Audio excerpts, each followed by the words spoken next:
1.2 का पहला प्रश्न आपको अभाज्य गुणनखंड के रूप में व्यक्त करना है 140। पहला भाग में करवा रहा हूं। 140 के जब आप अभाज्य गुणनखंड करेंगे 2 से करिए। 2 का भाग जब आप 140 में लगाएंगे तो यहां आ जाएगा 70। 70 में भी 2 का भाग जाता है, 2 का भाग लगाएंगे कितना आ जाएगा 35। 35 में आप लगाएंगे 5 का भाग तो कितना आ जाएगा 7। इसी प्रकार 7 में 7 का भाग लगाएंगे 1। तो मैं कह सकता हूं कि 140 के अभाज्य गुणनखंड क्या होंगे 2 गुणा 2 गुणा 5 गुणा 7। चूंकि दो दो बार आ रहा है तो मैं इसे 2 की घात 2 गुणा 5 गुणा 7 भी लिख सकता हूं।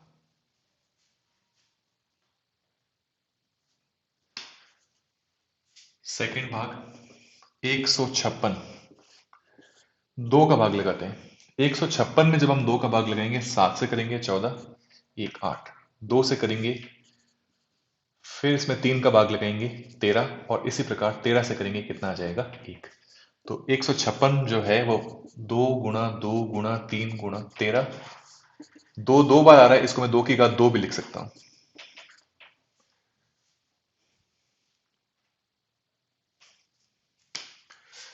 तीसरा भाग 3825। लास्ट में चूंकि 5 है तो इसमें 5 का भाग अवश्य रूप से जाएगा।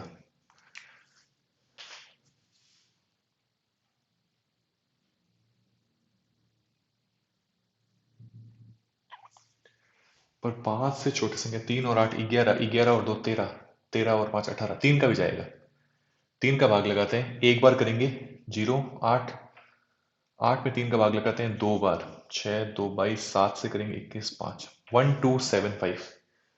3 7 10 5 15। इसमें भी 3 का भाग जाता है 4 2 5।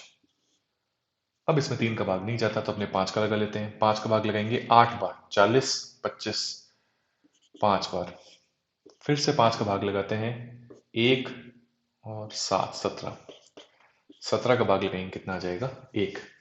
तो 3 8 2 5 के अभाज्य गुणन कितने हो जाएंगे 3 गुणा 3 गुणा 5 गुणा 5 गुणा 7। 3 2 बार है, 5 2 बार है और 7 1 बार है। तो इसलिए इसके अभाज्य गुणन हो जाएंगे 3 की घात 2 गुणा 5 की घात 2 गुणा 7 की घात 17 की घात 17 की घात 1।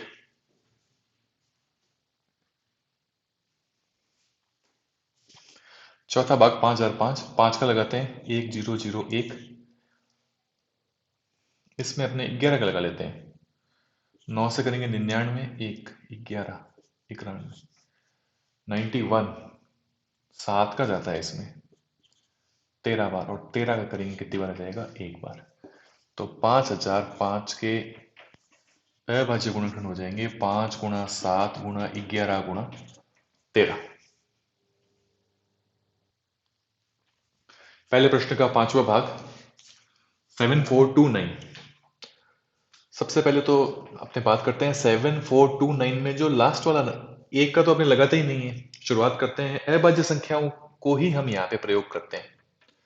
तो जितनी भी अभाज्य संख्या है, जैसे कि अभाज्य संख्या कौन सी होती है 1 2 3 4 5 6 7 8 9 10 11 12 13 16 17।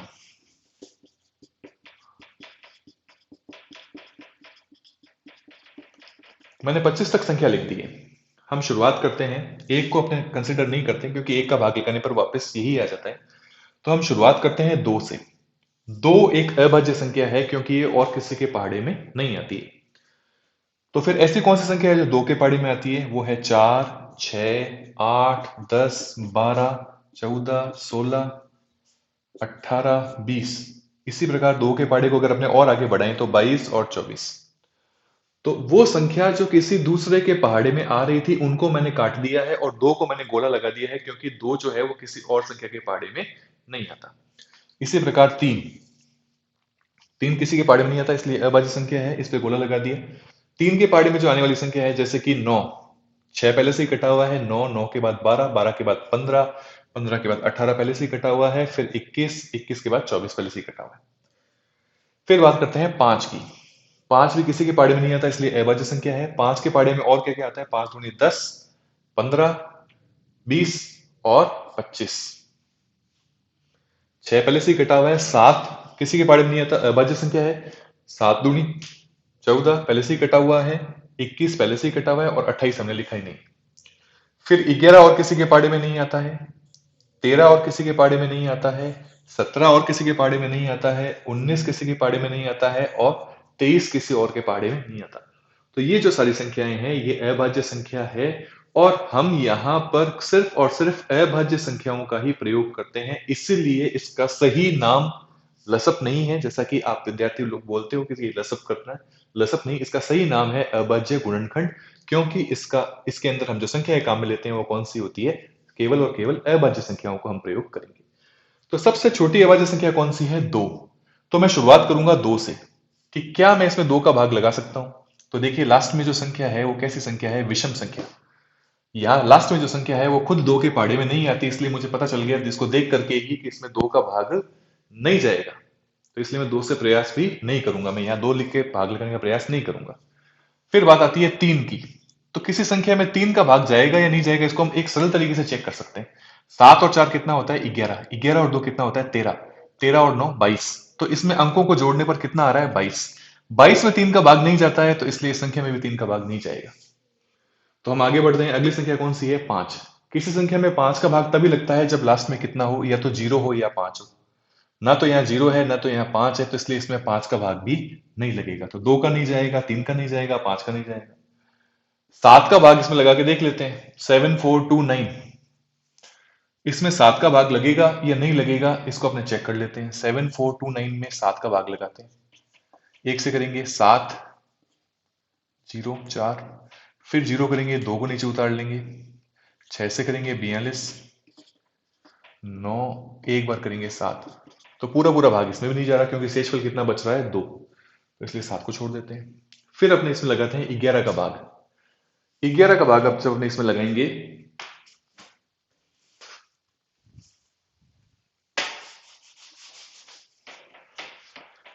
7 4 2 9 में क्या 11 का भाग लगता है, 6 से करेंगे 66, 8 आ जाएगा, 2, 7 से करेंगे 77, 5 9, 5 से करेंगे 55, कितना बच जाएगा, 4।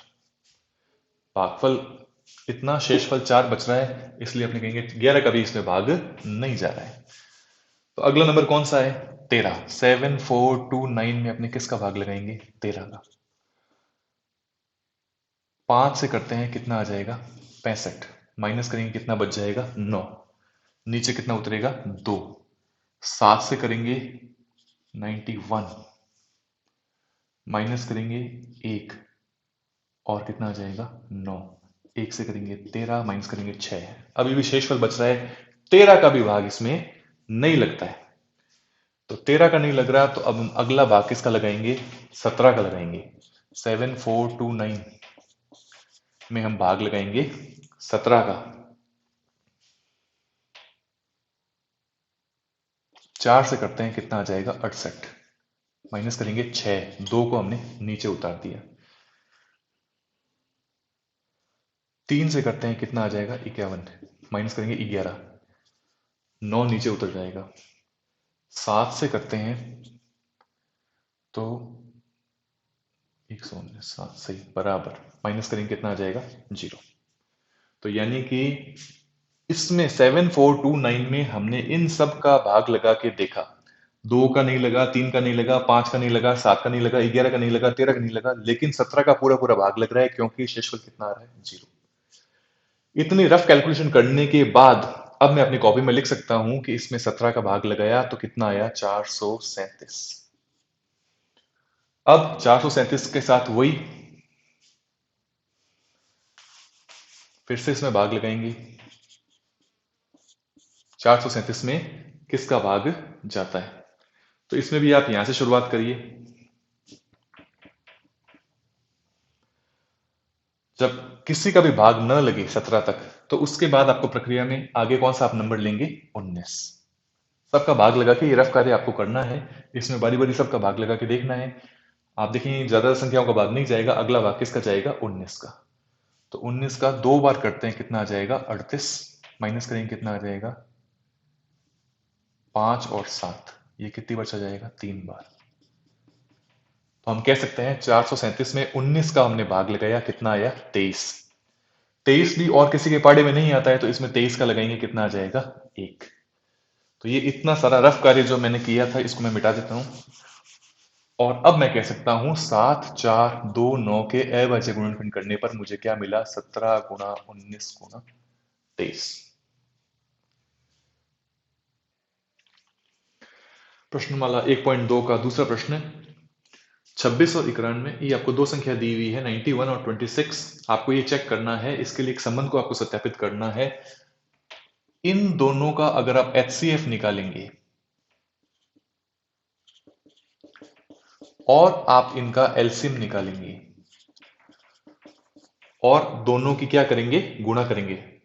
लघुत्तम समापवर्तक और महत्तम समापवर्तक दोनों निकाल के इसकी गुणा करेंगे, या फिर आप इन दोनों संख्याओं की आपस में गुणा करें। ये जो दोनों चीज है ये आपस में बराबर आने वाली है, हमें इस चीज की जांच करनी है।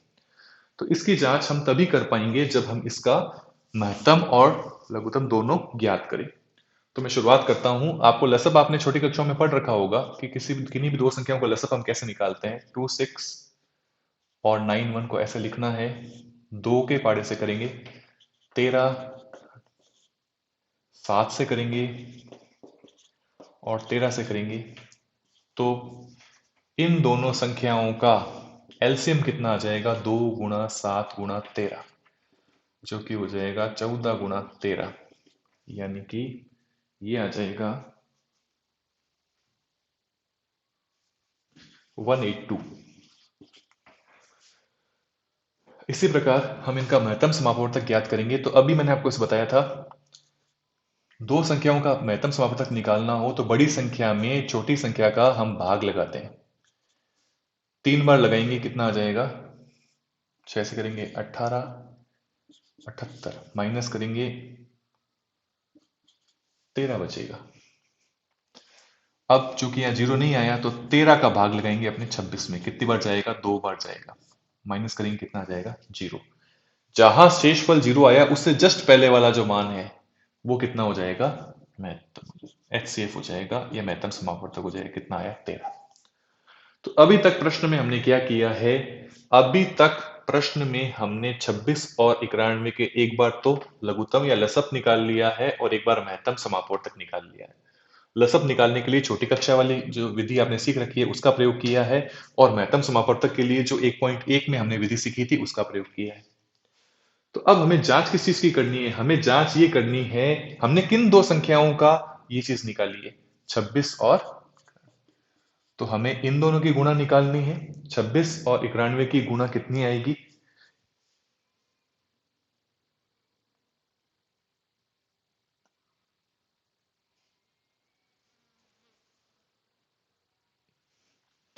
जैसा कि आप देख सकते हैं 26 और 91 दोनों की मैंने गुणा निकाली। यहां पर 26 की 91 से मल्टीप्लाई की, कितना आया? 2366।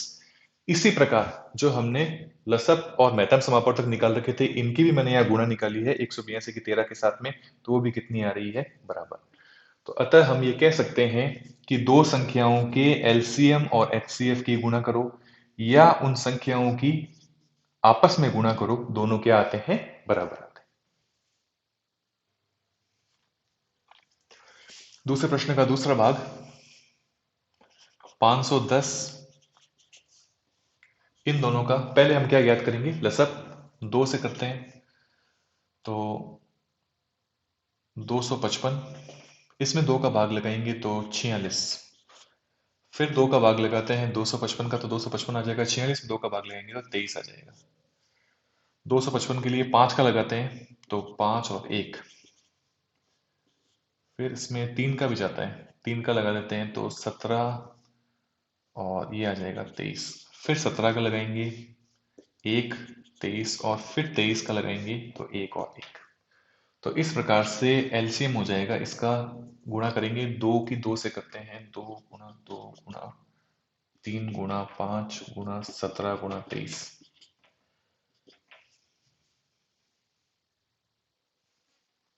लसअप आ गया 23460। इसी प्रकार महत्तम समापवर्तक निकालने के लिए बड़ी संख्या में छोटी संख्या का हम भाग लगा देंगे। 5 से करेंगे 460, माइनस करेंगे कितना आ जाएगा 50। चूंकि यहाँ 0 नहीं है तो 92 के अंदर इसका फिर से भाग लगा देंगे। एक बार जाएगा 50, माइनस करेंगे 42। 42 का भाग फिर से 50 में लगाएंगे। एक बार करेंगे 42, 8। चूंकि ये फिर से 0 नहीं आया तो 8 का भाग फिर से किस में लगाएंगे 42 में लगाएंगे। 5 बार करेंगे 40, कितना आ गया 2। चूंकि ये 0 नहीं आया तो फिर से 2 में 2 का भाग 8 में लगाएंगे।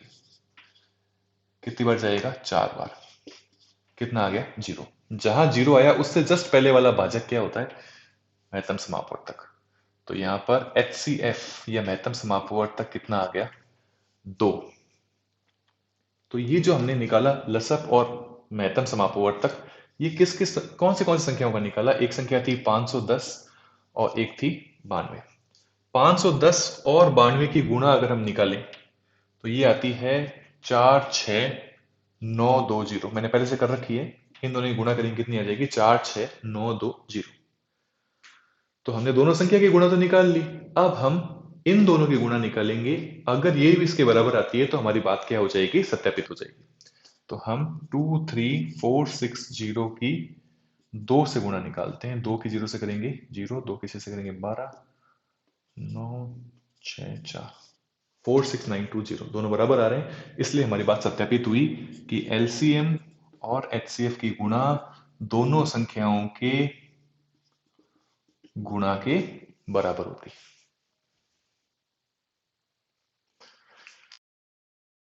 दूसरे प्रश्न